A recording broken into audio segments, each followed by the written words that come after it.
बस चित्रलेखा, बहुत बोल चुकी तुम। अपने जीवन से संबंधित ऐसे महत्वपूर्ण निर्णय लेने का तुम्हें कोई अधिकार ही नहीं है पुत्री। तुम्हारे लिए योग्य वर, उचित जीवन साथी ढूंढने का दायित्व केवल मेरा है। अभी आप शांत हो जाइए महाराज। कैसे शांत हो जाऊं महारानी? कल सुबह इस राजमहल में स्वयंवर है और आपकी ये लाडली देखिए इसे अपने जीवन साथी का चयन कर चुकी है। आपने पहले क्यों नहीं बताया मुझे ये सब कुछ?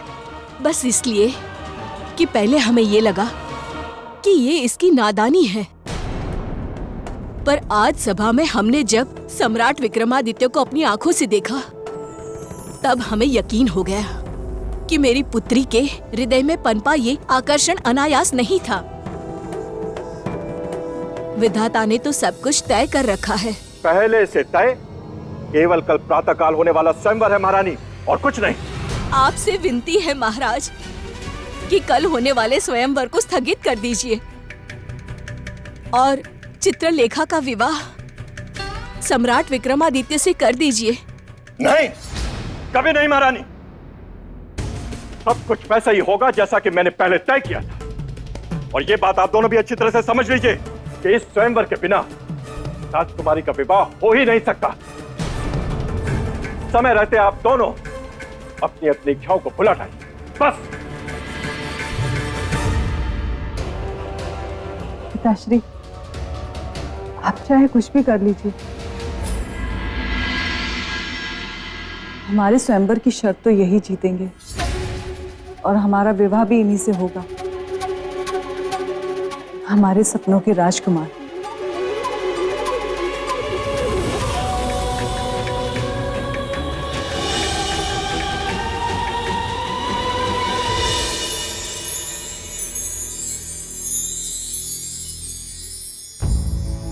ये क्या हो गया है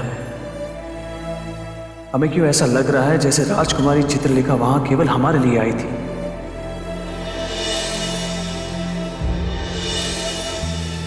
उस एक पल में उनका ऐसा कौन सा जादू हम पर चल गया कि वो एक पल हमें जन्मों जन्म का पल लगने लगा।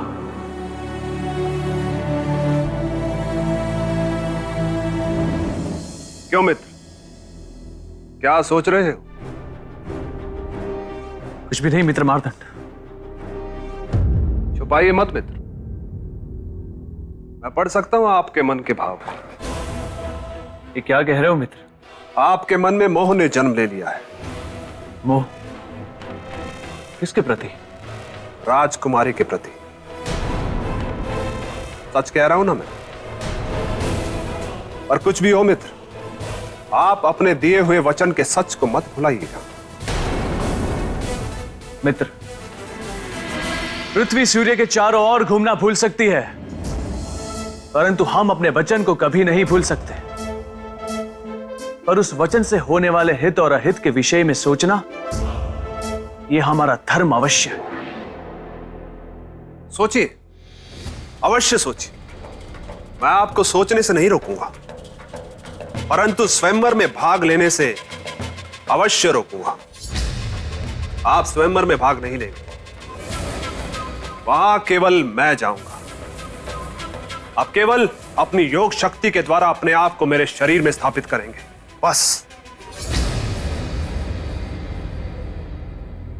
और स्वयंवर की शर्त आप पूरी करेंगे? हाँ बिल्कुल, तभी तो मैं विवाह कर सकूंगा राजकुमारी चित्रलेखा से। परंतु ये योग शक्ति का अपमान नहीं होगा मित्र? योग शक्ति का अपमान या राजकुमारी के प्रति उपजे मोह का अपमान? नहीं मित्र, हम तो ये सोच रहे हैं कि महाराज धर्मदत्त और राजकुमारी के साथ कोई छल ना हो जाए। मित्र, ऐसा करके छल तो आप हमारे साथ कर रहे हैं। साफ साफ बोलिए कि मोह जाग गया है। तोड़ दीजिए वचन, लौट जाइए वापस। नहीं मित्र, हम यहां लौटने के लिए नहीं आए। तो फिर इस शुभ अवसर पर ये धर्म अधर्म, छल, माया, मान अपमान जैसी अशुभ बातें मत कीजिए। राजकुमारी को पाने से बड़ा सम्मान दूसरा कुछ भी नहीं है मेरे लिए। आप केवल अपने वचन को पूरा करने के लिए अपने मन को तैयार कीजिए, बाकी जो होगा मैं देख लूंगा।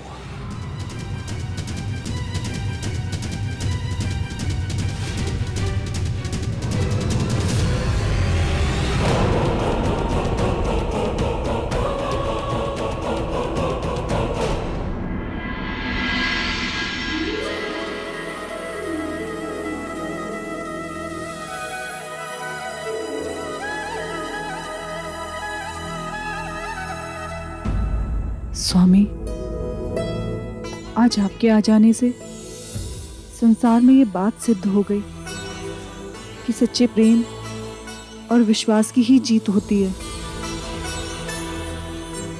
आप प्रेम की डोर से बंधे हुए हमारे स्वयंवर में आए, हम आपके ऋणी हुए। परंतु राजकुमारी, स्वयंवर की शर्त यदि किसी अन्य राजकुमार ने पूरी कर दी तब? विधाता ने ऐसा कोई लेख ही नहीं लिखा। हम जानते हैं कि हमारे स्वयंवर की शर्त केवल सम्राट विक्रमादित्य ही पूरी करेंगे। राजकुमारी, राजकुमारी, क्या हुआ?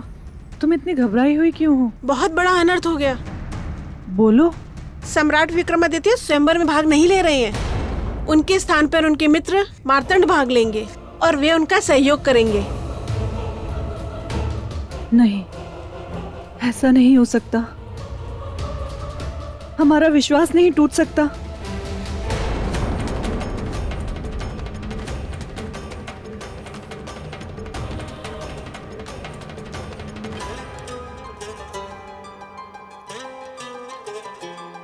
पुत्री, कहाँ जा रही हो इस तरह सुध-बुध खोकर? स्वयंवर स्थल पर माँ। क्यों? किस लिए? ये पता करने कि जिसकी हमें वर्षों से प्रतीक्षा थी, वो हमारे जीवन के द्वार पर आकर भी हमारे जीवन की निर्णायक घड़ी से अलग क्यों हो गए? पुत्री, तेरी बातें मुझे समझ में नहीं आती। माँ, सम्राट विक्रमादित्य हमारे स्वयंवर में आए तो अवश्य हैं, किसी के साथी बनकर, स्वयं भाग लेने नहीं, किंतु हम भी नियति के इस क्रूर मजाक को सहन नहीं करेंगे। हमारे वर वही होंगे, चाहे वो स्वयंवर में भाग लें अथवा ना लें। बस हम उन्हें अपना निर्णय बताने जा रहे हैं। जा बेटी जा, मैं तुझे नहीं रोकूंगी, लेकिन एक बेटी को विदाई देते समय माँ उसके आंचल में एक सीख बांधती है, और उस नाते मैं तुझे अवश्य कहूंगी कि कोई भी काम ऐसा ना करना जिससे कुल कलंकित हो।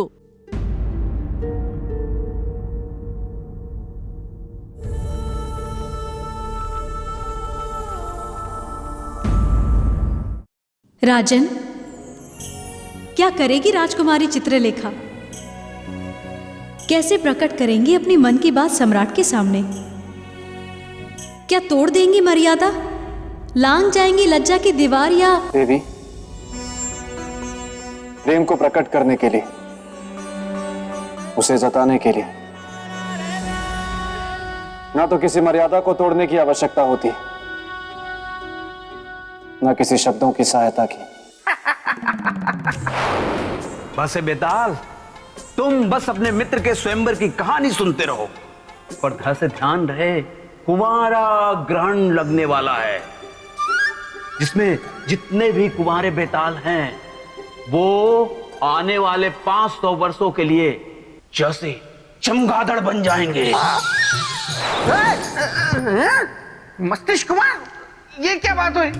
नहीं नहीं नहीं नहीं, मुझे चमगादड़ नहीं बनना है, वो भी 500 वर्षों के लिए। बिल्कुल नहीं, पहले राजा भोज का निराकरण करके आता हूँ, उसके बाद निपटूंगा इस कुंवारा ग्रहण योग से। हाँ हाँ, प्रेम तो हलवा है जिसे कोई भी उठाएगा और गप से खा जाएगा। बेताल। देवी, देवी, क्षमा देवी, क्षमा। वो देवी, अगर आप अनुमति दे तो मैंने ना राजा भोज की प्रशंसा में कुछ पंक्तियां लिखी हैं, बड़ी मेहनत से। मैं सुनाना चाहता हूँ, मैं निवेदन कर रहा हूँ, मुझे अनुमति दीजिए ना। ठीक है, सुनाओ। धन्यवाद देवी, धन्यवाद। हाँ तो राजन सुनिए मेरी पंक्तियां। एक था राजा महाहठी, जीवन में उसके एक घटना घटी, चला पता उसको कि है एक सिंहासन, पाने के लिए फिर उसको उसका मचल उठा मन, सोचा उसने कि इस सिंहासन पर अब मैं बैठूंगा और फिर सारी दुनिया के सामने ऐसे ऐठूंगा। पर वो राजा भूल गया कि पथ बहुत है विकट, इतना आसान नहीं है पहुंचना उस सिंहासन के निकट। क्योंकि उस सिंहासन का रक्षक है एक बेताल, जो गलने नहीं देगा कभी उस राजा की दाल।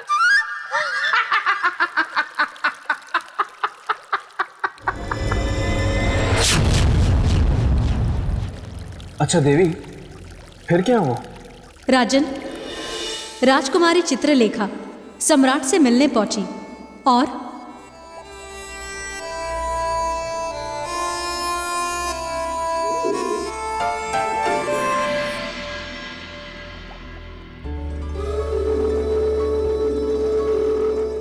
देवी,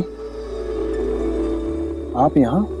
जहाँ संगीत वहाँ सरगम, जहाँ दिया वहीं बाती, और जहाँ कंठ वहीं वाणी।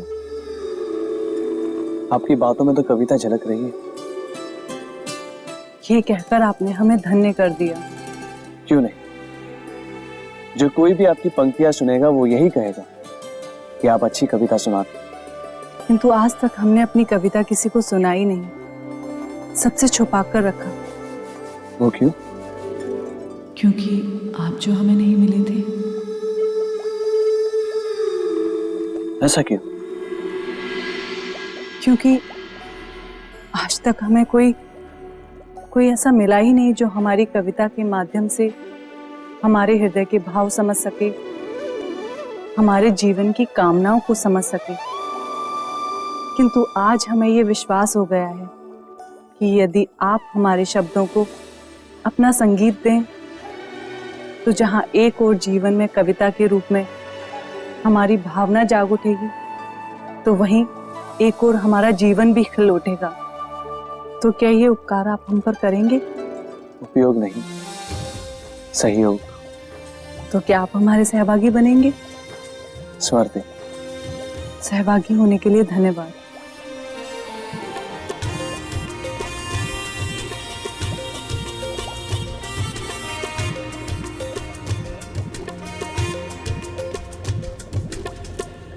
बचपन बीता यौवन आया, प्रेम ने अपना गीत गाया, खोजा ढूंढा बहुत प्रेम को, जब नहीं मिला तो उदास निराश। कौन होगा हमारा प्रेम? कहाँ मिलेगा हमारा अपना प्रेम? तब मन ने हमारा सर सहलाया, एक रूप हमें दिखाया, और देखो भाग्य हमारा, हमने सामने उसको पाया।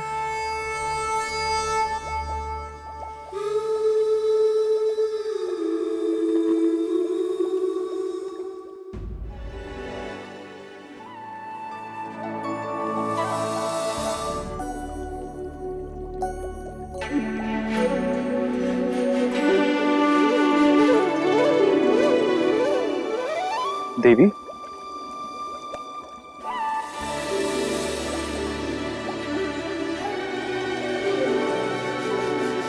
आज है हमने उसको पाया, ये किसके लिए है संबोधन?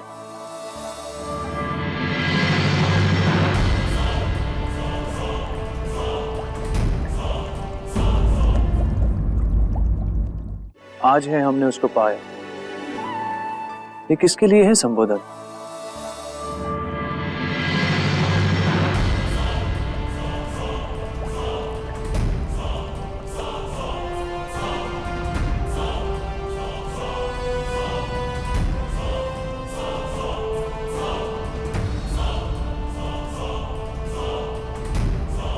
क्यों लग रहा है ऐसा? कि मानो हमें ही सवालों के घेरे में खड़े कर दिए गए। राजन, राजकुमारी चित्रलेखा ने बिना किसी मर्यादा को तोड़े अपने मन के भाव को सम्राट के समक्ष प्रस्तुत किया, परंतु ये देखकर मार्तंड का मन शंका से भर उठा।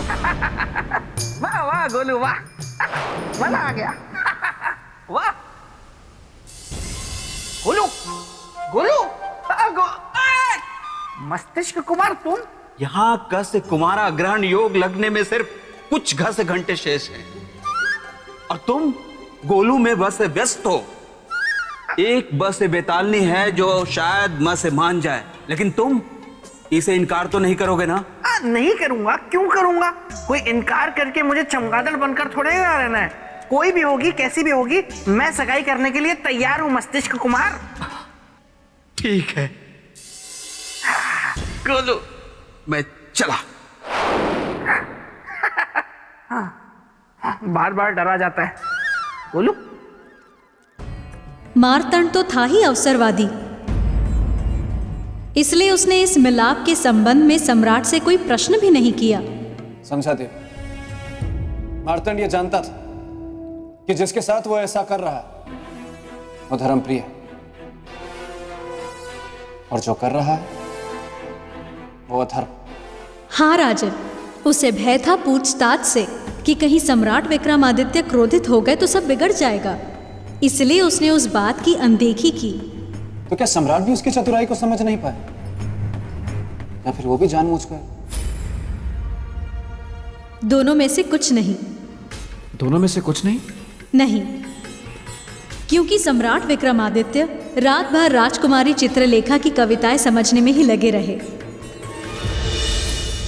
बचपन बीता यौवन आया, प्रेम ने अपना गीत गाया, खोजा ढूंढा बहुत प्रेम को, जब नहीं मिला तो उदास निराश। कौन होगा हमारा प्रेम? तब मन ने हमारा सर सहलाया, एक रूप हमें दिखाया, और देखो भाग्य हमारा, हमने सामने उसको पाया। कौन था उस कविता का प्रेमी? कहीं राजकुमारी का संकेत हमारी ओर तो नहीं था? नहीं नहीं, हम नहीं हो सकते। हम कैसे हो सकते हैं? पर जब हम नहीं है उस कविता के पात्र, तो फिर हमें सुनाने का क्या अर्थ? समझ में नहीं आ रहा है कि यह हमारा भ्रम है या फिर। इसी उधेड़-बुन में सम्राट की पूरी रात बीत गई। उनका ध्यान तब टूटा जब प्रातःकाल स्वयंवर का बिगुल बजा।